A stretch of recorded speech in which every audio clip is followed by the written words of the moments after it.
Bismillahirrahmanirrahim və bihi nəstə'in innehu xayru nasirin və mu'in. Salam hörmətli izləyicilər, hər vaxtınız xeyir olsun. Yadınızdadırsa, ötən iki verilişimizdə nəfsi saflaşdırmağın müqəddiməsi haqqında söhbət etdik və bu barədə 4 dənə mövzuya toxunduq, 4 dənə misal çəkdik. Və bugün isə 5-ci nöqtəni diqqətinizə çatdırmaq istəyirəm. O da bundan ibarətdir ki, nəfsini saflaşdırıb gözəl əxlaqa sahib olmaq istəyən hər bir şəxs nəfsinə aldanaraq etdiyi pis əməllərə bəraət qazandırmamalıdır, haqq qazandırmamalıdır. Çünki belə deyək də, bu insan gərək çalışa öz eyiblərini, öz çirkin xüsusiyyətlərini üzə çıxartsın və bunları tez bir zamanda həll etməyə çalışmalıdır, yoluna qoymağa çalışmalıdır. Məlum məsələdir ki, insanların əksəriyyəti elədikləri əməllərin haqq olduğunu fikirləşirlər. Elə bilirlər ki, elə bunların bütün işləri düzdür. Yəni, bunlar səhv əməl eləmirlər. Bunların bütün işləri haqq əməldir.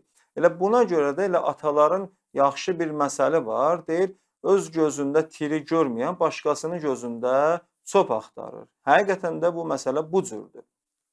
Gərək nəfsini saflaşdırmaq istəyən hər bir şəxs buna görə də neynəməlidir? Öz üzərində çox ciddi şəkildə çalışmalıdır. Yəni, elə bir şəkildə araşdırma aparmalıdır ki, özündə sanki ən qatı bir düşmənindən eyib və nöqsan axtarırmış kimi ki, özü ilə gərək bu cür rəftar eləsin, bu cür davransın. Hətta insan eləyə bilər ki, bu yolda öz dost-tanışlarından da kömək alsın.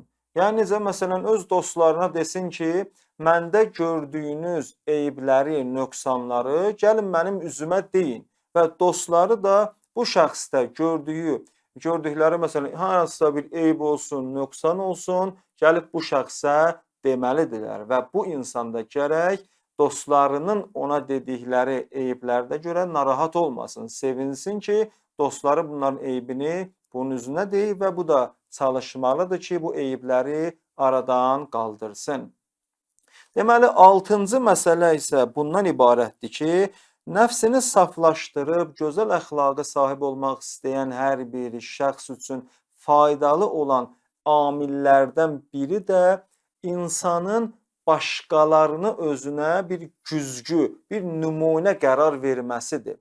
Necə? Məsələn, bir insan, baxın, başqalarında gördüyü və bəyənmədiyi hər hansısa bir pis əməlləri ki, görür, onlardan müşahidə edir, onlardan çəkinsin və onlarda gördüyü yaxşı və gözəl əməlləri bu da yerinə yetirsin. Niyə? Çünki onlarda gördüyü o mənfi və bəyənilməz əməlləri əgər sabahsı gün bu da yerinə yetirəsi olsa, onda bilməlidir ki, başqaları da bunun o elədiyi həmən o pis əməlləri bəyənməyəcəklər, xoşlarına gəlməyəcəkdir. Həqiqətən də insanın öz nəfsini saflaşdırmasından ötürü bu qeyd etdiyimiz məsəl çox gözəl məsəldir. O bir deyirik, ədəbi kimdən öyrənirsən, deyir, ədəbsizdən. Həqiqətən də əgər bir insan başqalarındakı olan mənfi xüsusiyyətlərə baxa, onları özündən uzaqlaşdıra, bu insan tez bir zamanda gözəl bir əxlaqa sahib ola bilər. Bu mövzu ilə uyğun 7-ci bir məsələ də diqqətinizə çatdırım ki, baxın, nəfsini saflaşdıraraq gözəl əxlaqa sahib olmaq istəyən hər bir şəxs hər axşam gərək özünü sorğu-suala çəksin. Yəni necə? Məsələn, gün ərzində etdiyi bütün əməlləri, işləri düşünsün, onlar haqqında fikirləşsin və ciddi araşdırma aparsın bu elədiyi gün ərzində elədiyi əməllər haqqında. Əgər pis bir iş görməyibsə, Allah Taalaya şükr etsin, həmd etsin.